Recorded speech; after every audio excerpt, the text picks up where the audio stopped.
story writing has been replaced by analytical writing. So today I will just give you a few points regarding that topic, analytical writing. Okay. So analytical writing means what? Analytical writing means interpreting the information given in bar or a bar graph or a pie chart or a line graph. So basically, what is analytical writing? Analytical writing means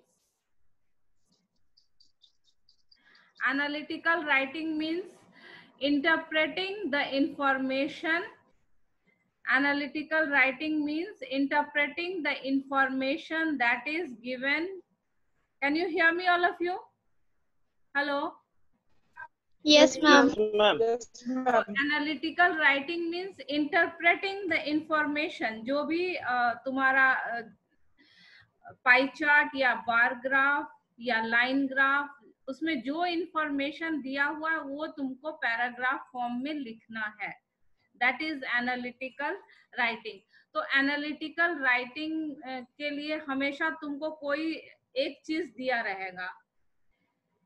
Either you may be given a bar graph like this, or you may be given a pie chart, the round circle with different information, or you may be given a line graph. So you will be given something, bar graph or a line graph or a pie chart, and you have to write what information you are getting from that. What information the bar graph is giving you. So that is analytical writing. So now you understand what is analytical writing? Means you have Yes, to ma'am. analyze the information. You have to, and so analytical writing means you have to analyze the information given in a bar graph, line graph, tabular data, or a bar graph, line graph, tabular data, or pie chart. So for analytical writing always you will be given something. कुछ दिया रहेगा, या तो bar graph दिया रहेगा, या line graph, या pie chart, कुछ ना कुछ दिया रहेगा और उसके अकॉर्डिंग से लिखना है. तो first of all, what you have to remember is the format. I've explained what is analytical writing. Now you format will consist of 4 paragraphs. So you remember, format will consist of 4 paragraphs.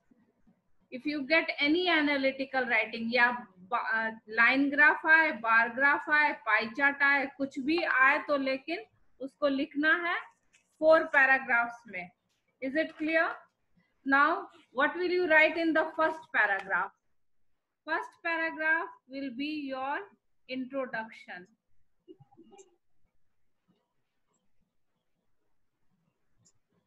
First paragraph is introduction. Introduction means whatever information is given in the graph or the pie chart, you will just write it in your own words. Like the following bar graph shows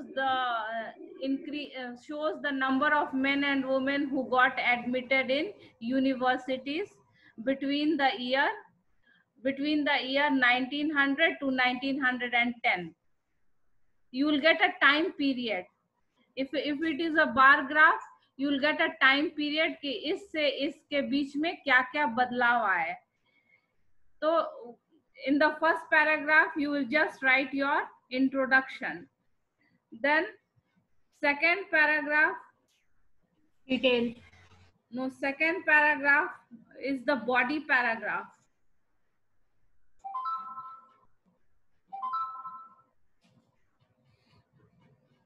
In which you will elaborate whatever, yes, elaborate or detail elaborate whatever you see. You will elaborate whatever you see in the line graph or bar graph. So body paragraph, second and third both will be your body paragraph. Means you have to write your body in 2 paragraphs.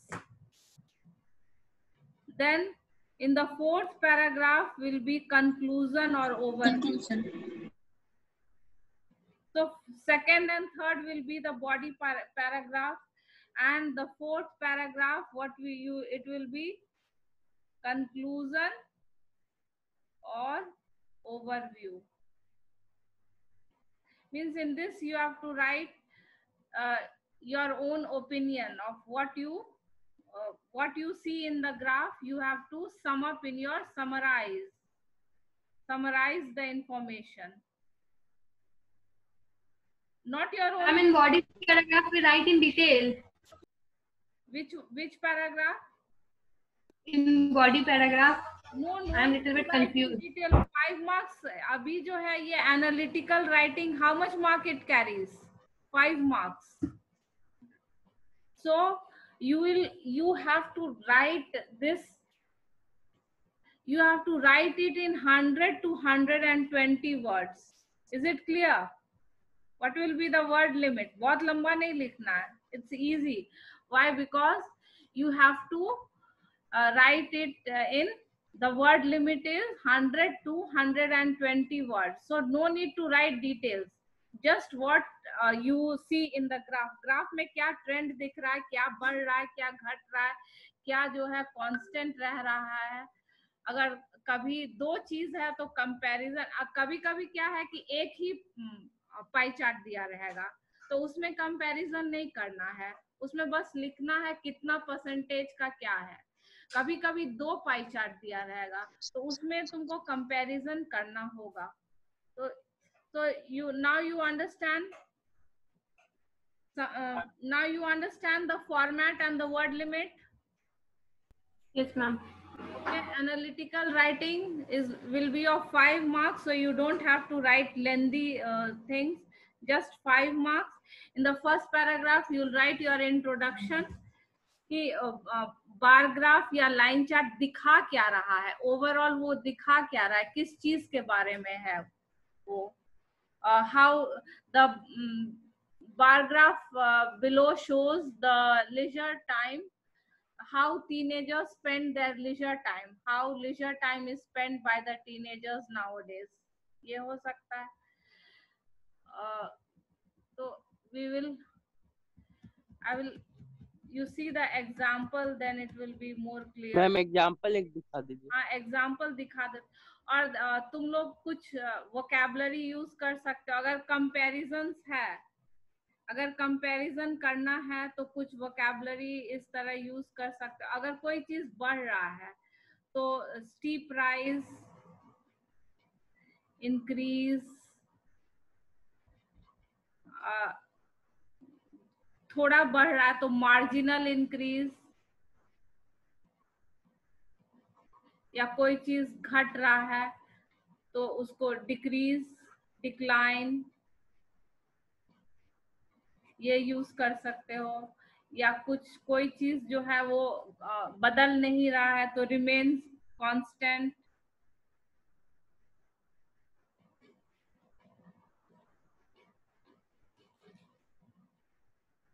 हाँ, बहुत ज्यादा कोई चीज बढ़ रहा है तो steep rise, बस बढ़ रहा है. इंक्रीज, थोड़ा सा कुछ बढ़ रहा है तो मार्जिनल इंक्रीज, फिर कुछ घट रहा है तो डिक्रीज, डिक्लाइन. कोई चीज सेम है तो रिमेन.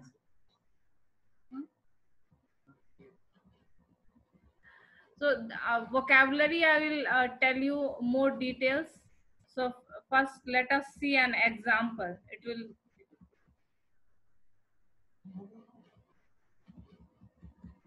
एग्जाम्पल दिखाते हैं.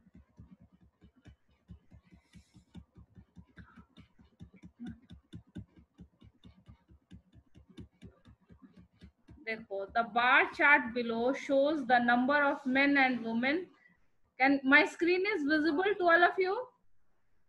Hello. Yes, ma'am.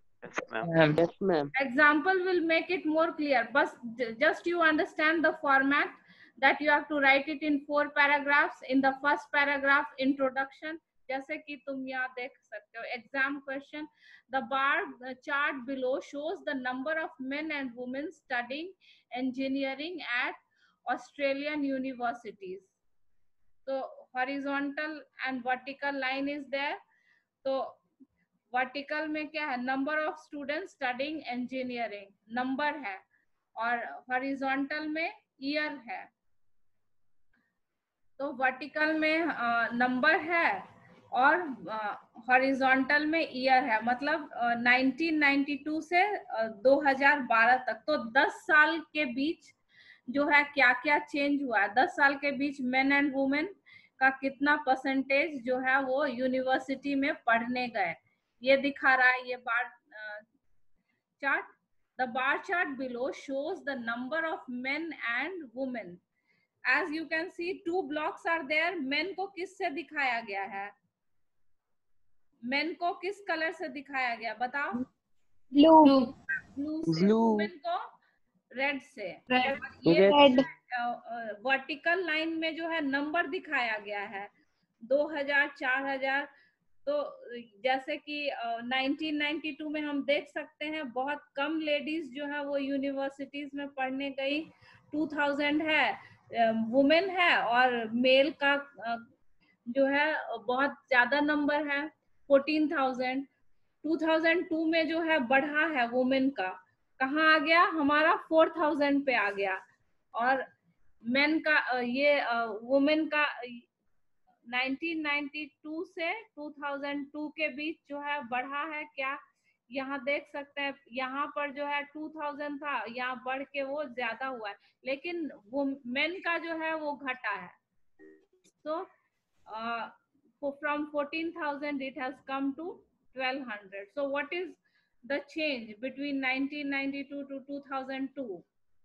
There has been a decrease in the number of males. Here you can see males में घटा है, women में बढ़ा है। तो ये चीज जो है जब तुम अपना बॉडी लिखोगे उसमें ये मेंशन करना है, इंट्रोडक्शन में नहीं। इंट्रोडक्शन में बस यही बताना है कि the bar chart below gives us the information about the increase in the men and women who got admitted to universities between the time period of 10 years। 1992 से 2012 कितना साल हुआ?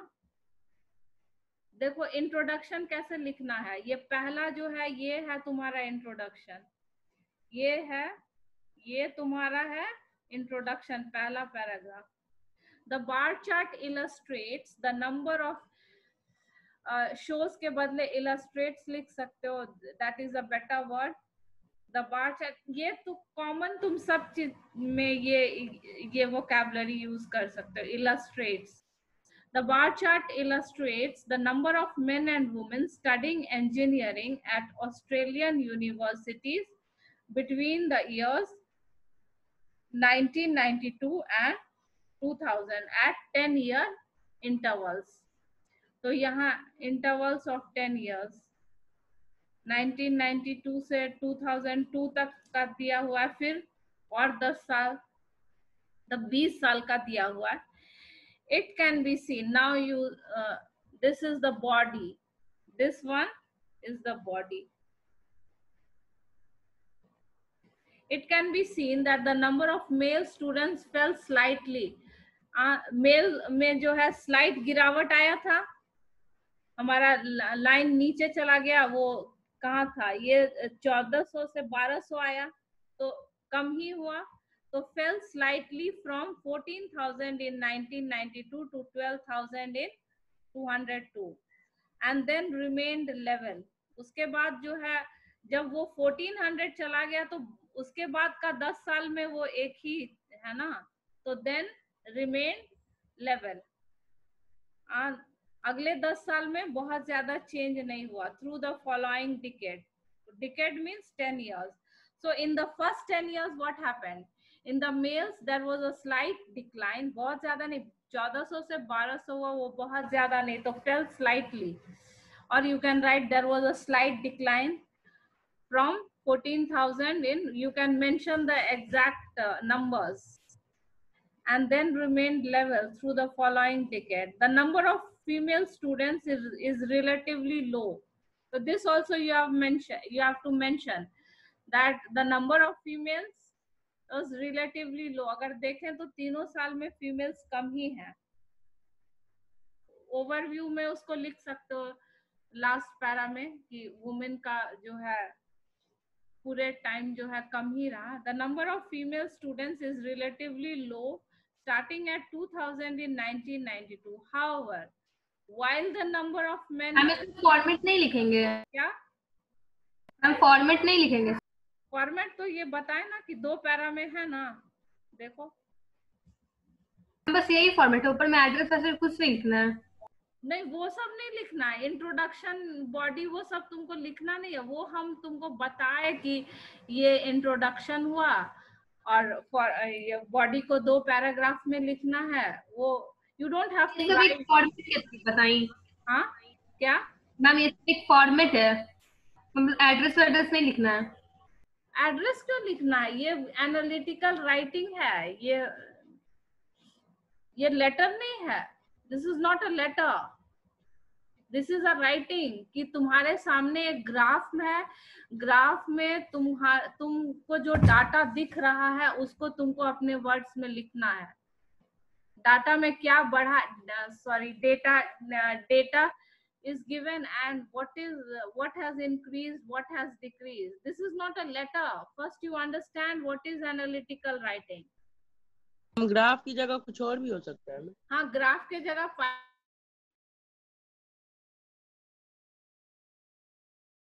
जो इंट्रोडक्शन और बॉडी मैंने लिखा है वो सब तुमको लोग लिखना नहीं है. INTRODUCTION वो वर्ड नहीं लिखना है. BODY बॉडी नहीं लिखना है.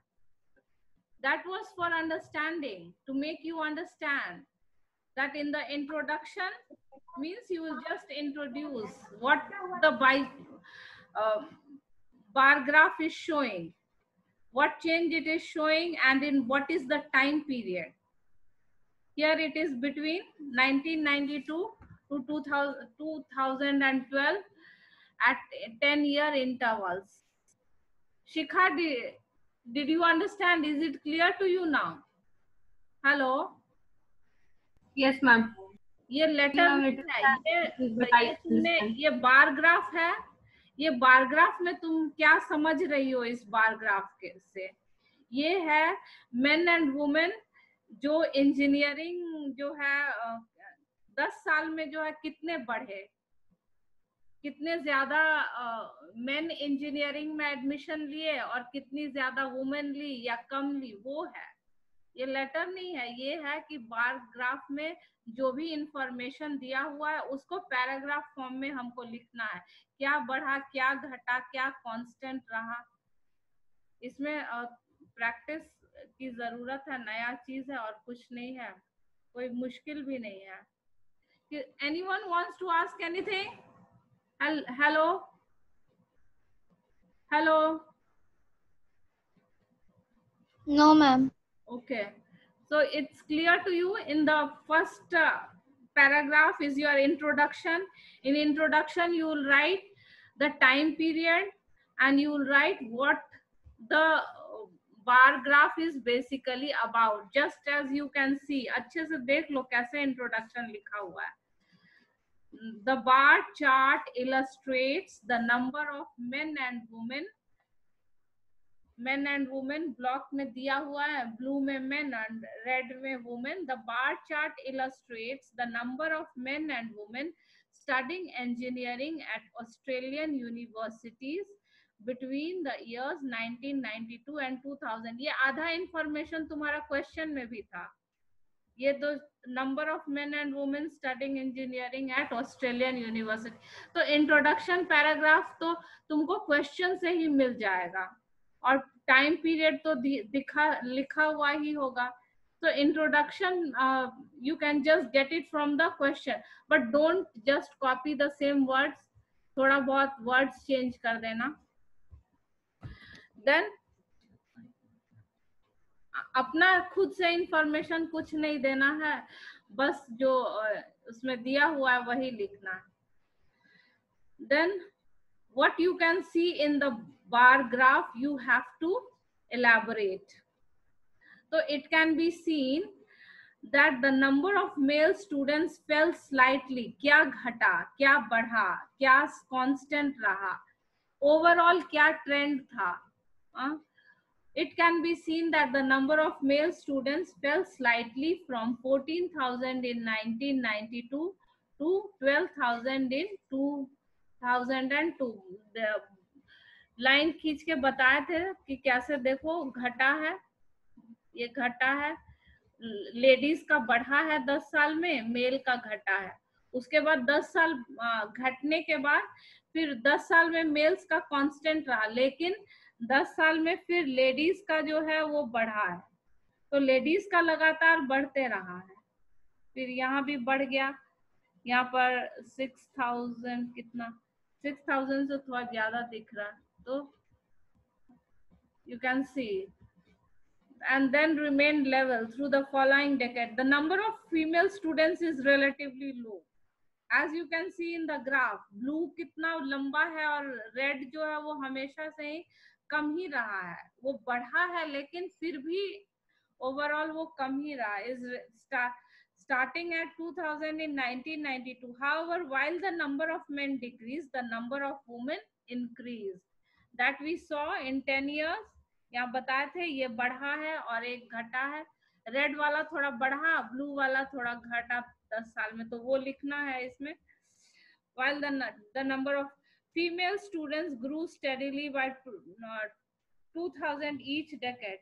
बताया थे ना कि वुमेन्स स्टूडेंट्स में जो है लगातार स्टेडीली, लगातार, continuously. Steadily means what, continuously.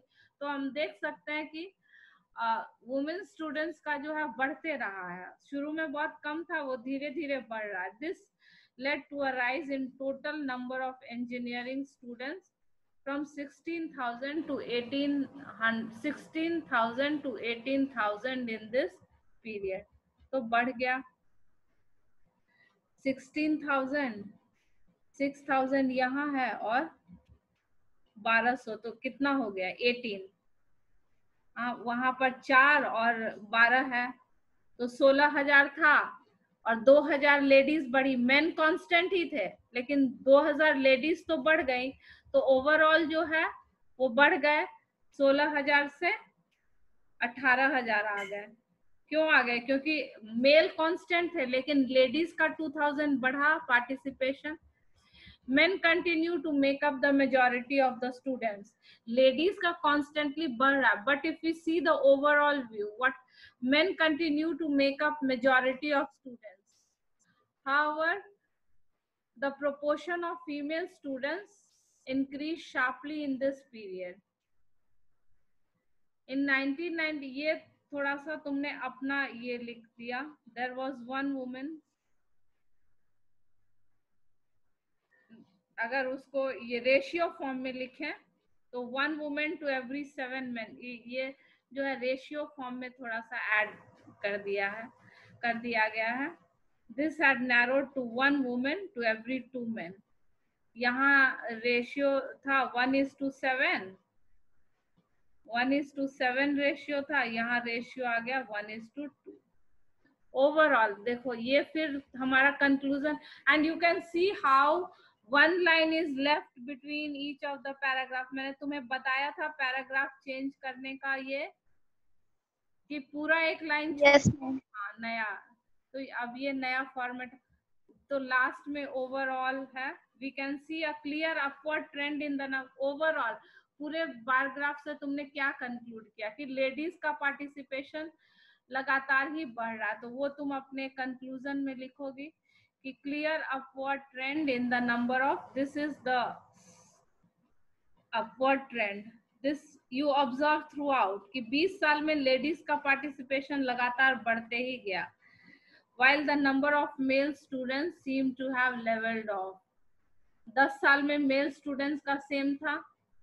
तो it's very easy, nothing difficult. बस जो दिया हुआ है वही इंफॉर्मेशन थोड़ा सेंटेंस फॉर्म में लिख देना. Then tips for writing. Start by saying exactly what the chart shows. What the exactly it is showing. Then describe the changes as precisely as you can.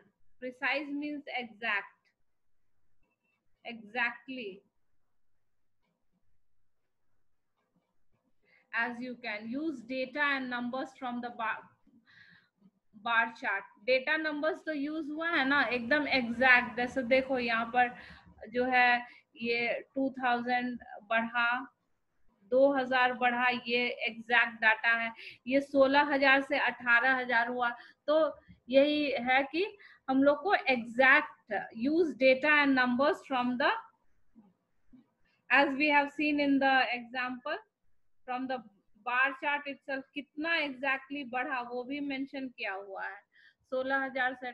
Then compare the information, talk about the differences. Men and women में हम लोगों ने compare किया कि women का steady rise हुआ, male का 10 साल में constant रहा. तो ये हम लोगों ने compare भी किया था men and women का. Conclude by saying what the main trend. In the concluding paragraph, overall हमने conclude किया कि women का जो है लगातार जो है बढ़ते रहा. conclude किया main trends or changes. So that is. So is it clear to you? Yes, ma'am. एक pie chart भी देख लेते हैं, है थोड़ा सा time. The pie chart below illustrates how internet users aged 16 plus prefer to access the internet at home and in other places. Summarize the information in the pie chart by selecting and reporting the main features. तो ये purple जो है वो पहले तो सबसे पहले पूरा डेटा को समझना होगा. तो पर्पल क्या दिख रहा है? पर्पल है कि डेस्कटॉप कंप्यूटर 14%, 16 के ऊपर जो लोग हैं वो कितना परसेंट टाइम जो है वो किस चीज पे देते हैं? कंप्यूटर पे 14%, टैबलेट 19%, 33% स्मार्टफोन, 30% लैपटॉप. तो ये सबसे ज्यादा क्या है उसको भी मार्क कर लेना कि 33% जो है वो सबसे ज्यादा है. ये तुम लोग रफ में कर सकते हो. उसके बाद 30%,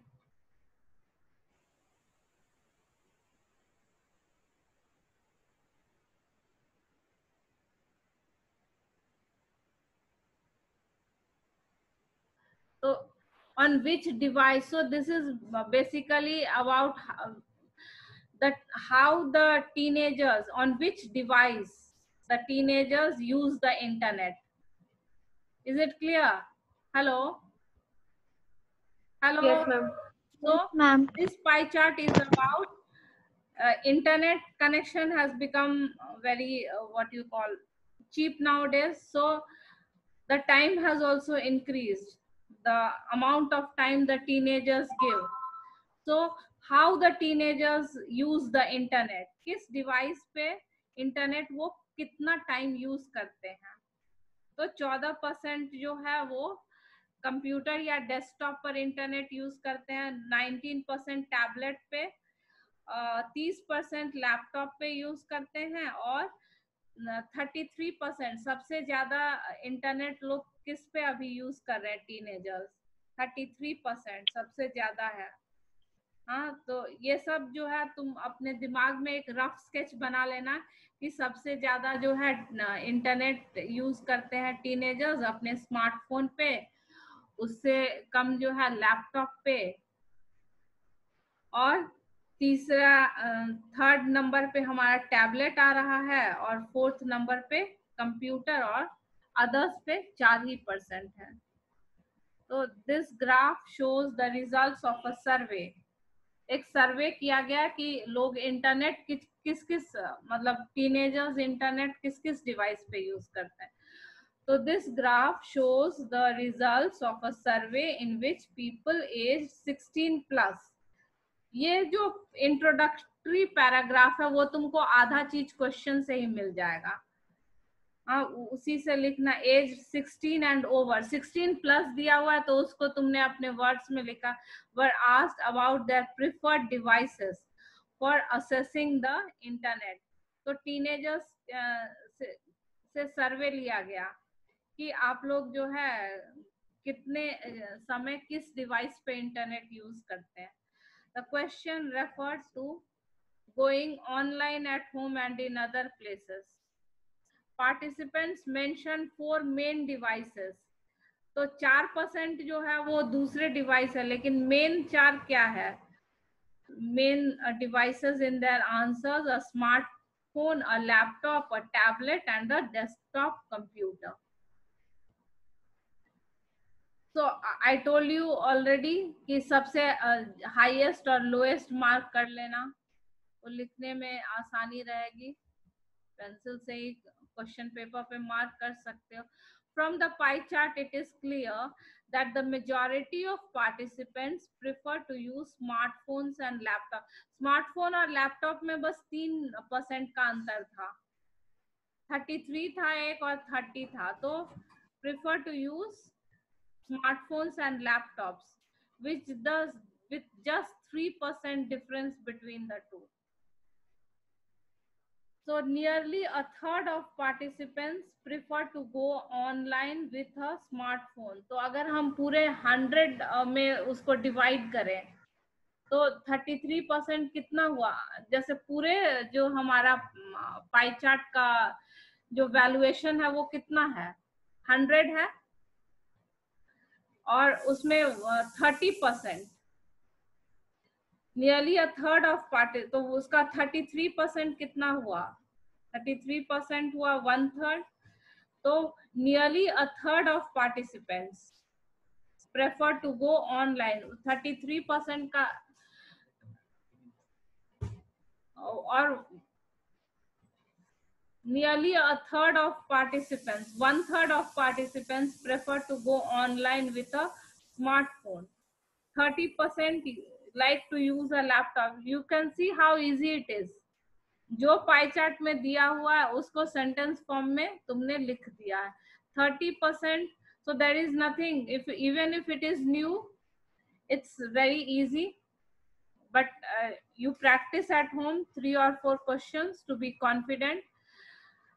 30% like to use a laptop, a desktop computer accounts for a desktop computer accounts for, मतलब डेस्कटॉप 14% ऑफ यूजर्स। बस जो इंफॉर्मेशन हमको दिया गया पाई चार्ट में उसको हम लोग सेंटेंस फॉर्म में लिख रहे हैं। और 4%, only a small majority prefer other devices. 4% था, तो माइनॉरिटी क्यों लिखा हुआ है यहाँ?